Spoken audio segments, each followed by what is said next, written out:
Hi guys, and welcome to my brand new Amicus review series. So if you don't know, Amicus was a company which produced about 30 movies across the course of the 60s and the 70s. My aim with this series is to cover maybe 2/3 of those movies. So I'm going to be doing all the horrors, sci-fis, fantasies, probably not the comedies and one or two other films I'm just not interested in. But by my estimations, I'll be reviewing maybe 20 of the 30 movies that Amicus did. And this one right here, Dr. Terror's House of Horrors, is a good place to start because I am somewhat familiar with the portmanteau films that Amicus did. I've seen all 7 of them. I haven't seen any of the standalone films that Amicus did. So this review series is going to be a mixture of films that I have and I haven't seen, but purely from a spiritual standpoint. Starting with this film, I think, is going to bring me good luck because I saw this back in the 90s. It might have been the first horror anthology film I ever saw. It would either have been this or Asylum. I'm honestly not sure which one I saw first, but this is a film with 5 different stories in it, and then there's another story which acts as kind of like the linking story between all 5. In terms of how I'm going to review this film, I'm just going to take it story by story, starting with that linking story. So let's dive into it with some spooky goings-on a train.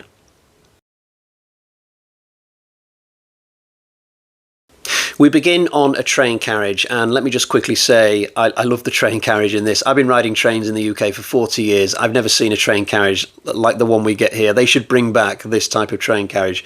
But this linking story, it's a chance for us to meet all the main players in the movie, and what a gathering it is. I mean, we've got Peter Cushing, Christopher Lee, Donald Sutherland. I'll even throw the name Roy Castle at you. I think people of a certain age will have heard of him, but it's an incredible assortment of actors from a bygone age.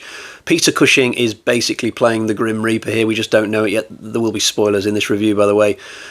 But he's going by the name Dr. Shrek or Dr. Terror, and once the other passengers in the carriage realise that he's got these tarot cards in his pocket, he starts giving them these readings of things that will happen to each of these characters in the future. They're not so much predictions of actual foretellings, but the thing is, none of these future events are ever going to happen. I mean, we watch these events play out in the 5 stories anyway, but they're still not going to happen because these characters are all going to die in a train crash. Now, I've never been sure when I'm watching this film as to when the train crash actually happened. So there's 2 possibilities. Firstly, either the crash has happened before the film even starts and the spirits of these characters have gone back to the beginning of the day and they're taking the same journey again, but in the company of the Reaper to sort of prepare them for the afterlife, a bit like a gatekeeper kind of a thing. Or possibly the characters are alive throughout the film, but then towards the end there's a moment where the lights go out, and then when they come back on again, Dr. Shrek has disappeared. And I'm thinking possibly the train crash happens when the lights are out, we just don't see it. And when the lights come back on again, all these characters have become ghosts. Now, I'm not sure which of these 2 the film intends. I kind of prefer the second outcome because I just like the idea that the characters are still alive throughout the film, but there's like a ticking clock going on that they don't know about yet. But it's really cool, this opening to the film. I love coming back to the train throughout this entire film. And the ending you get when all the characters sort of slowly trundle off to the ticket office in silence because they don't know what to do with themselves now that they're dead. It's really, really spooky. There's like a moment where a newspaper floats down and one of the characters grabs it and it says 5 die in train crash. This is a little bit problematic. I only noticed it on this viewing because I just can't picture a train crash happening where the only people who died were the 5 people in this one carriage. That would be kind of odd. So after thinking about it, I'm thinking that actually this newspaper is just sent down by the Reaper. It's paper designed just for these 5 characters to look at. It's not actually a real newspaper that's come over from real life to the afterlife, if you see what I mean. Probably the actual train crash, a lot more people die, but whatever, it's a small thing. But as a linking narrative for the other 5 stories, this is absolutely brilliant. Really simple, but all these great actors in a really small space. And like I said, any time we have to come back to the train in this film, I've just got a big smile on my face. Our first main story is called Werewolf. Yeah, the titles of the stories in this anthology are not very imaginative. So what we've got here is a character who's an architect, and he travels to the Hebrides Islands to do some work on a woman's house. And this story scores an instant point with me for using the Hebrides Islands. It gives me a chance to see a new place that I've never seen before in horror. I would have liked them to have shown a bit of the islands before the action gets going, but I guess they didn't actually film there, did they? This is a fairly simple werewolf tale. There's a werewolf living in the basement of the house that this guy goes to, and eventually it's running amok and people are dying. There are a couple of really funny things that happen. So firstly, there's a scene where the main guy is chatting with the lady of the house in the living room, and suddenly there's a noise from outside that sounds a little bit like, oh, and the guy is instantly like, what was that? And the lady of the house, meanwhile, is like, what? I didn't hear anything. Now, if you don't think that the lady of the house is in on this whole thing at this precise moment, fair enough, you might be right. I guess you'll just have to wait and see what happens at the end of the story. The other notable thing that happens for me is when the main guy realises that he's going to have to find a way to kill the werewolf. So he gets like a silver cross off the wall and decides that he's going to melt it down to make silver bullets. Now, the idea that some random architect could do this, especially in the UK, is absolutely ridiculous. I mean, us British, none of us have ever seen real guns. We've only seen guns in the movies, and how would this character know how to make bullets? Utterly silly. And why would the House of the Werewolf keep apparatus around that could be used to make the bullets that could kill whatever's lurking in the house? It's a little bit illogical. It's not like this character can just go down the post office and ask to use their bullet-making machine in the back room or anything like that. So if you stop and think too many times in this story, you will come across things like that. There's this other plot point about an old count who lived 200 years ago and was killed by a silver sword. There were times in this story where I just found myself thinking, hang on, I want to properly consider this point in the story, but I couldn't because we were swiftly moving on to something else. Yet this story tries to keep moving really, really fast so you don't stop and consider anything too much, shall we say. And whilst I wouldn't call it a flying start to the anthology, it's still an extremely entertaining tale, albeit not always for the right reasons. Next up, we have Creeping Vine. So this is basically about a giant plant which covers the outside of a house. It blocks off all the windows and doors. It's got brains, this plant. It's very smart and it really wants to kill.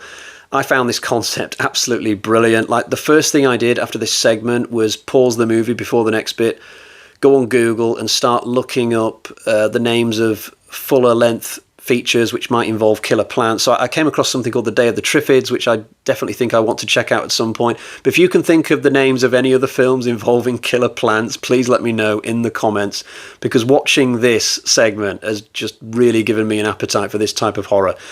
But there's some really lovable things about this story. So the characters who live in this house, how lucky are they? They just happen to live quite close to a plant laboratory with plant experts, and these experts are perfectly happy to come and stay at the house where this is happening on the flimsiest of evidence. So the main character, I think all he says to the plant experts is, the other day my shears, they bounced straight out of my hand. I'm sure it was that dastardly plant.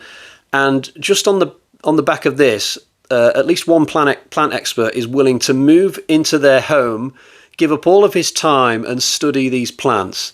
Really kind of them, isn't it? And later on in the film, when actual dogs and humans start dying, the plant laboratory even sends Bernard Lee over, just for good measure, which I did not expect to see that actor in this story. I must say, I've only seen him in James Bond before, and it just tickles me, the difference between Bond and this film. So Bernard Lee's gone from spy management, this ultra-serious universe, to basically swatting away vines with a newspaper on fire. And like I said, the difference between those two roles, it just really makes me smile. This story ends a little bit prematurely, so it ends just as it's getting going, really. So Bernard Lee escapes and leaves everybody else in the house, and then I feel like there should be more after that, but it's like they only had like a certain amount of minutes to use up in the film, and they'd used all their available runtime, so they just had to end it at a certain point. I think that's partly why I desperately want to watch more killer plant stuff. I want to see a proper movie like this, not just this one segment that didn't end properly, but I still loved it. It's a hell of a lot of fun. Next up, we have Voodoo. So this is the one with Roy Castle, and he is absolutely brilliant in this. I mean, this is the standout performance in the movie for me. Albeit, I wouldn't say that the segment itself is the best in the movie, but Castle is brilliant. I mean, he wasn't even an actor originally. I think he was a musician, and then he kind of drifted into acting, but he's an absolute natural in this. He's superb. I love watching him in this segment. I love watching him in the train carriage scenes. It just utterly wonderful. Now, I can't remember his character name here, but he's playing a guy in a jazz band, and they go to the West Indies for a gig. But after the gig, Roy Castle goes for a walk in the forest, and he comes across like a ritual full of dancing and music, and he likes this music so much he starts writing it down on a piece of paper. But he gets caught and warned that he's not allowed to use this music back in Blighty because it's like it's a special type of music. It's not supposed to be used outside of the West Indies, right? But Roy Castle ignores the warnings. He plays this music in his local club back home, and this invokes the curse or something, and suddenly there's like strange wind blowing, and he almost gets run over by a car, and then this culminates in a final stinger where somebody actually from the West Indies turns up, and just when you think that Roy Castle's going to be killed at this point, no, that the guy just takes the sheet music out of his pocket, walks off with it, and Roy Castle is left alive. And I guess the first thing to talk about here is where's the horror? Because this guy, on at least 2 occasions in any other horror film, he would be dead here. Like, how many times have you seen somebody caught by guys with spears and shields thrust into a clearing, and instead of being cooked for dinner, like, they're just allowed to leave? And later on, once Roy Castle has been given a second chance, he's then not murdered in his apartment. His punishment is to just have his music taken off him. That's it. I think it was at this point of the movie that I looked at my Blu-ray box and was suddenly reminded of the fact that this is actually a PG, bizarrely. I wouldn't change how this story plays out because it's just so much damn fun, but you will notice it, just how kind the story is to Roy Castle's character. There's so many funny things that happen in this. I can't name them all or I'll be here all day, but my personal favourite is when he stood in a bush looking at the ritual, and he's starting to write the music down, and a guy appears behind him, and you think, oh God, he's in for it here. And then we cut to the dancing, and then we cut back to Roy Castle, and a second guy has turned up behind him, and he still hasn't noticed. And then the same thing happens again, and a third guy has appeared behind him, except it's sort of to the side this time. And how Roy Castle doesn't notice the third guy when it's like just off to his side, I've no idea. There must be something wrong with his right eye or something. But all the way through this, Roy Castle's just bobbing his head, like writing the music down. It's absolutely hilarious. This is probably the best moment in the entire movie across all the stories. But there's other funny things that happen in this story as well. It is a little bit of a comedy at times, I would say. And yeah, not the best segment in the entire thing, but God, it's so much fun to watch. And Roy Castle's performance just totally elevates it. Next up, we have Disembodied Hand. This, for me, is the best story in the anthology. It's the Christopher Lee one. He's playing an art critic here, and the character is already well known to us before we even watch his individual story, because on the train carriage, he gets a lot of lines. He's constantly being very cynical towards Dr. Shrek. He doesn't like the mumbo-jumbo of the tarot cards. He thinks it's a load of rubbish. Christopher Lee is very good at playing snobs like this. Once we get to his story, he gets involved with a lot of back and forth with an artist. It's basically art critic versus artist, and there's a lot of revenge going on. And to cut a long story short, the artist character ends up getting run over by Lee, loses his hand, and then he commits suicide because he can't draw anymore. But this disembodied hand that probably got lost in the road somewhere, it starts going after Christopher Lee, just this hand crawling along by itself, and it's brilliant. It's a really good idea. The effects of the hand are very well done. I didn't notice any string or anything like that. All the scenes where Lee is just doing a random thing like driving or sitting at his study and the hand turns up, I really felt the horror. Like, this story brings the horror back, and it's really welcome after, shall we say, some of the more comedic sections that we've had throughout this film up to this point. The guy who plays the artist is very recognisable to me. I instantly recognised him the other night, and yet I couldn't think of his name or what he's been in before, but I'm quite certain, if I was to look it up right now, he would be one of the more famous actors to not be one of the main contingent on the train. Him and Bernard Lee, I would say, in this movie, very famous actors, yet not part of the main group of people. But the story as a whole, with the Disembodied Hand, very, very clever. It's another one that made me wish it was actually a full-length feature. Christopher Lee plays his part absolutely brilliantly, and I wouldn't have minded, actually, if this had been the final main story in the film. Just finish things off with a bang. Finally, today we have Vampire, which is the weakest story in the anthology, which is a little bit of a shame given the fact that it's the final one. This is why I was saying just now that I probably would have finished things off with Disembodied Hand. This story's not terrible, it's just a little bit uninspired given all the really great things that we've had in this film up to this point. It feels very similar to the first story in the film, Werewolf, given that we've got this creature and a bunch of characters are introduced who might be the creature, and then we've sort of got to guess in time, if we can, which one is the culprit.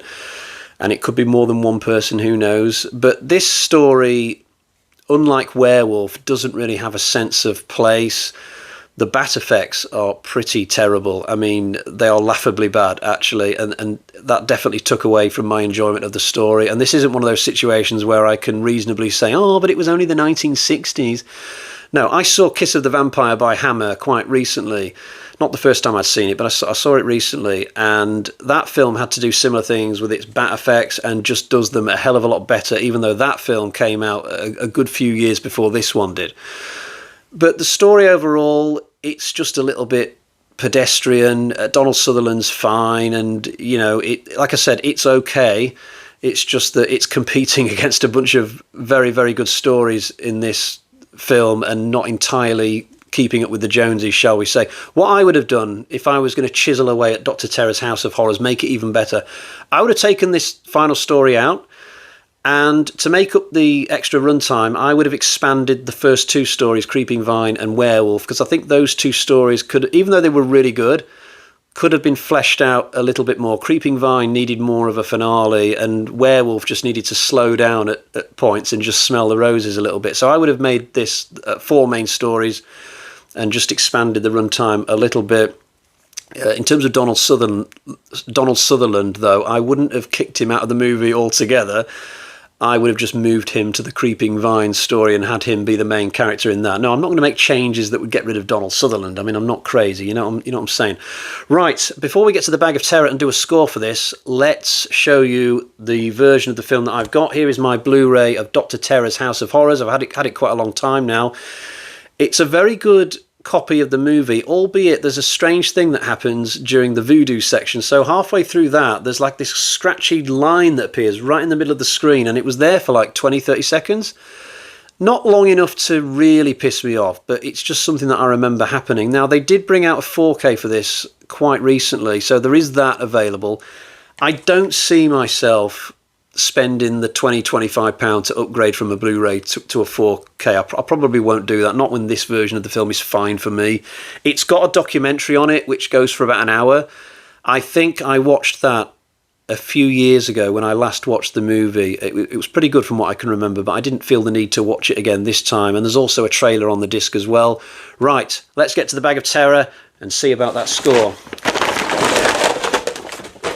So we got 1, 2, 3, 4, 4.5 bloody axes out of 5. I absolutely love this film. I've seen it every now and again since my childhood. It's utterly fantastic, very funny.